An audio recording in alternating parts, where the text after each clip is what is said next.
What if one of the most important nutrients for the human body was treated like a side note for decades? Not because it was useless, but because admitting its full importance would force a much bigger conversation. A conversation about modern life, indoor routines, chronic fatigue, weak immunity, bone loss, mood changes, and the quiet rise of problems people learn to normalize. Vitamin D was often reduced to a simple bone vitamin. Nice to mention, easy to overlook. But that version of the story was always far too small. The strange part is that vitamin D never behaved like a minor player. It has influence over systems that affect how people feel, recover, age, and function.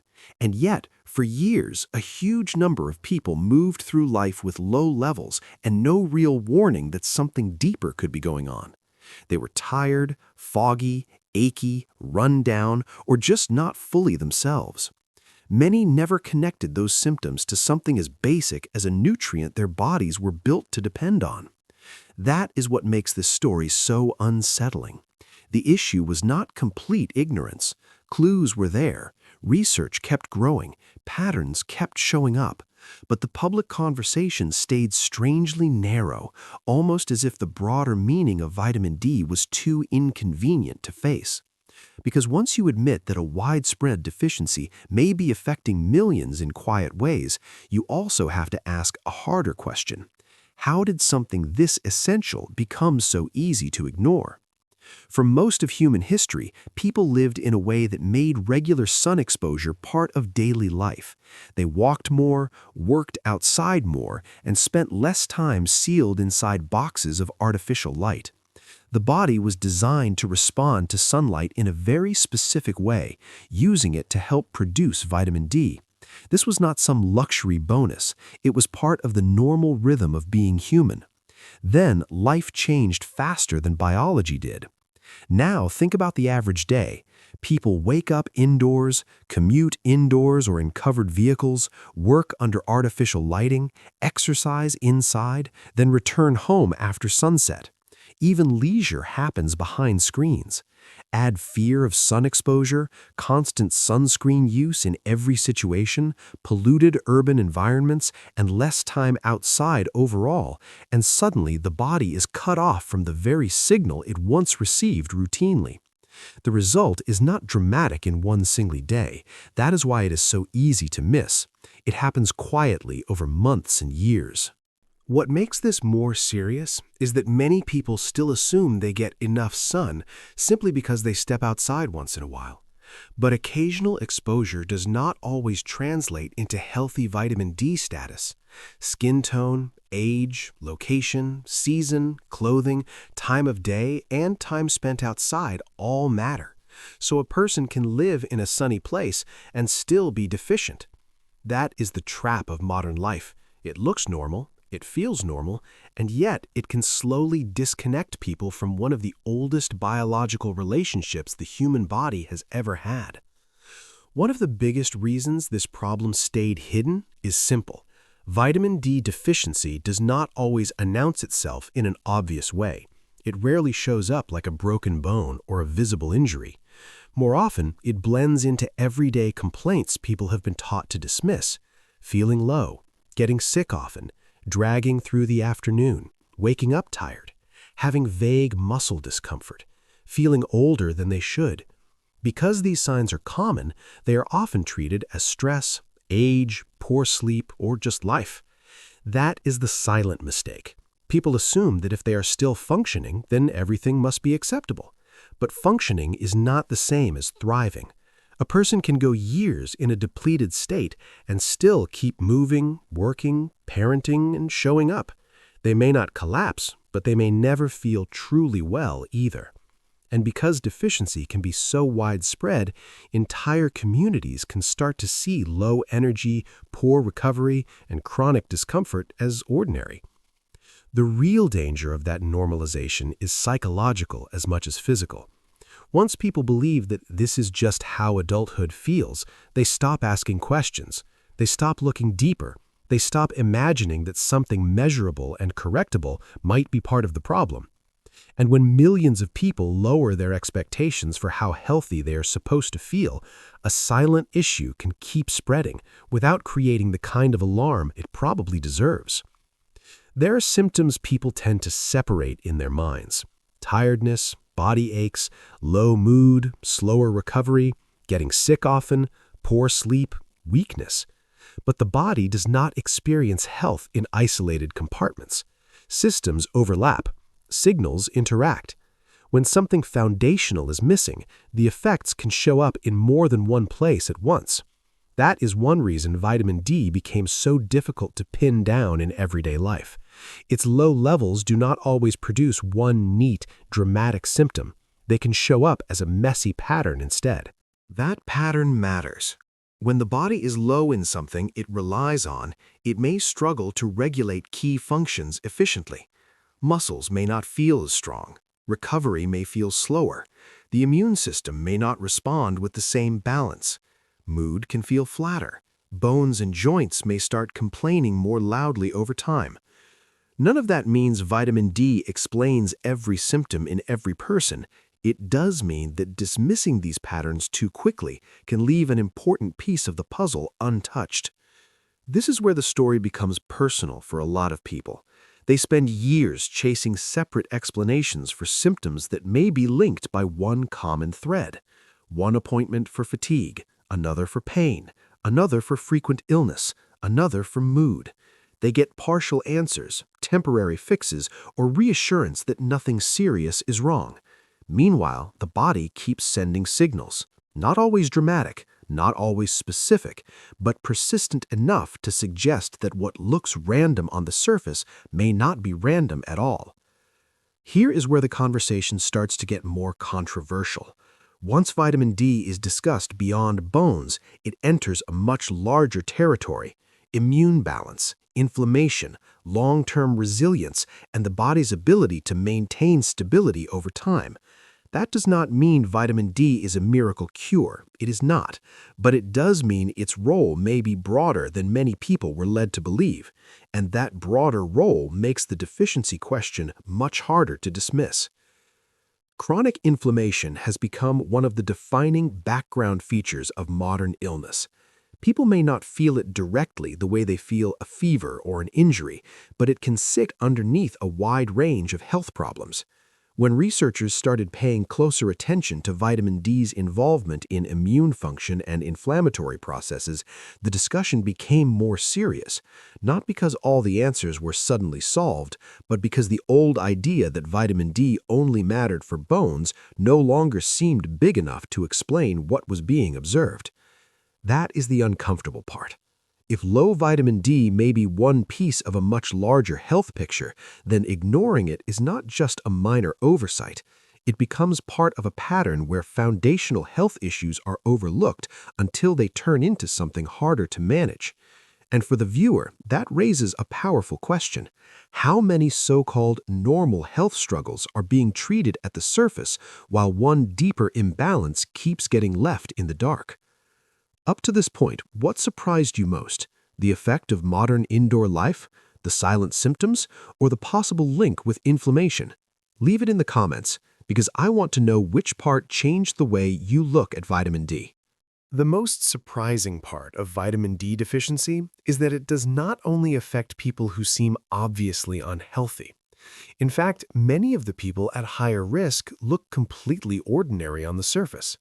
Office workers, older adults, people with darker skin, those who spend most of the day indoors, individuals who live far from the equator, people who avoid the sun for skin concerns, and even those who eat what they believe is a balanced diet can all end up with low levels. Deficiency does not always wear a visible label. Age plays a bigger role than many realize. As people get older, the skin becomes less efficient at producing vitamin D from sunlight. At the same time, older adults may spend less time outside, cover more of their skin, or deal with health issues that affect absorption and metabolism. Then there's skin pigmentation, which is an important biological factor, not a flaw. People with darker skin often need more sun exposure to produce the same amount of vitamin D as someone with lighter skin. That does not mean something is wrong. It means the one-size-fits-all assumptions never made much sense to begin with. And then there are the people no one talks about enough. Those who are technically functioning but never quite feel strong, sharp, or fully restored. They're still productive, still showing up, still handling responsibilities, yet something feels off all the time. That group is massive. Many of them do not suspect vitamin D because they have been taught to associate deficiency with extreme cases, not everyday life. But that is exactly why the issue hides so well. It often affects people who seem fine until you look more closely. As research expanded, vitamin D began showing up in conversations that used to seem unrelated to it. Scientists were not just looking at fractures or rickets anymore. They were asking bigger questions about immune regulation, muscle function, mood, inflammation, and long-term disease risk. That did not mean every study pointed in the same direction or that every claim was equally strong. Science rarely works like that. But the pattern was enough to force a shift. Vitamin D was clearly more biologically active and more widely relevant than the old public story suggested. This is where the discomfort began. Once a nutrient moves from being considered simple to being understood as deeply involved in multiple systems, people start reacting in predictable ways. Some become overly excited and treat it like a magic answer. Others go in the opposite direction and resist the conversation entirely, as if expanding the discussion is somehow irresponsible. In reality, both extremes distort the truth. Vitamin D is neither meaningless nor miraculous. It is important, but its importance is not convenient because it asks for nuance, context, and a willingness to revise old assumptions. And people do not always welcome revised assumptions. Public health messaging, clinical habits, media simplifications, and ordinary beliefs can stay frozen long after science starts moving. That lag creates tension. By the time evidence begins shifting the conversation, millions of people have already been living inside the earlier version of the story.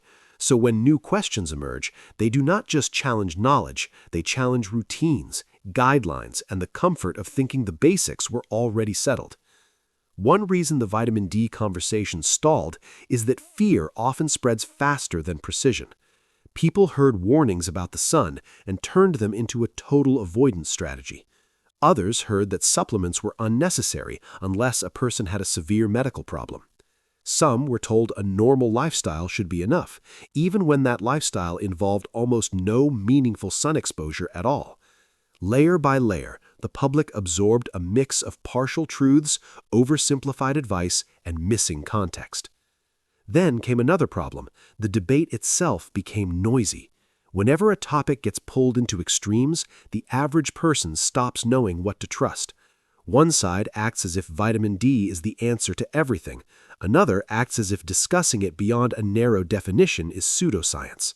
Somewhere in the middle is the uncomfortable reality that a nutrient can be very important without being a cure-all. But middle ground truths are harder to sell, harder to headline, and easier to ignore. So the confusion stayed, and confusion always delays action.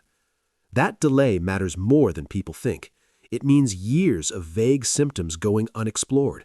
It means people missing a piece of their health picture because the topic felt too messy or too contested. It means a basic, practical conversation kept getting postponed while countless individuals continued living with deficiency they never thought to question. Not because they were careless, but because the message reaching them was scattered, incomplete, and often more focused on avoiding controversy than helping people understand the full picture. When people correct a genuine vitamin D deficiency, the shift is not always dramatic overnight. Sometimes it is subtle at first, which is exactly why it gets underestimated. They may notice that getting out of bed feels less heavy. Recovery after physical effort is a little better. Their body feels less fragile. Mood becomes steadier. The background ache they accepted as normal begins to fade. It is not that life suddenly becomes perfect, it is that the body may stop struggling so hard in silence. For some, the biggest surprise is not a single symptom disappearing, but a general return of resilience. They feel more like themselves again. Their energy is more stable. They're not crashing as often. Their body seems less reactive, less worn down, less difficult to carry through the day. That kind of improvement can be easy to dismiss from the outside because it does not always look dramatic. But for the person living it, the difference can feel huge, especially when they realize how long they had been adapting to a lower baseline without knowing it. What makes this so compelling is that people often do not recognize how depleted they were until they begin coming out of it. That is one of the cruelest tricks of slow deficiency. It lowers your sense of normal little by little. So when levels improve, the body is not becoming superhuman. It is often just getting back to a state it should have had all along.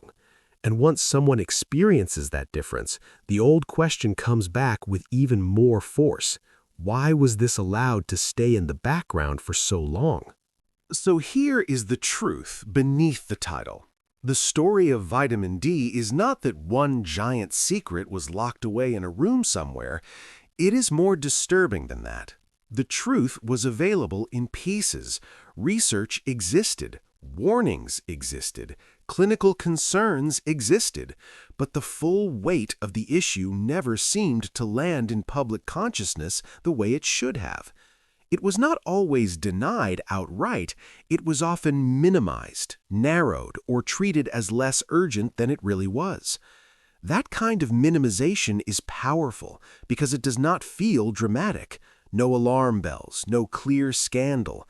Just a topic kept small while modern life kept pushing more people toward deficiency. And once that happens, society adapts. Low energy becomes normal. Indoor living becomes normal. Feeling off becomes normal. Asking deeper nutritional questions becomes optional. The result is a population that may be undernourished in a very specific way while still being told that everything important is already under control. Maybe that is why this subject hits a nerve. It reminds people that not every health problem begins with something rare or exotic. Sometimes it starts with something basic being neglected for too long. Vitamin D is not a miracle. It is not the only answer, but it may be one of the clearest examples of how a foundational piece of health can be pushed aside until the consequences become impossible to ignore. And once you see that, it is very hard to unsee it. If this made you rethink what you believed about vitamin D, hit like, subscribe, and share this video with someone who spends most of the day indoors and has never questioned it. And in the comments, tell me this: do you think vitamin D was underestimated, or do you think people were simply not paying attention?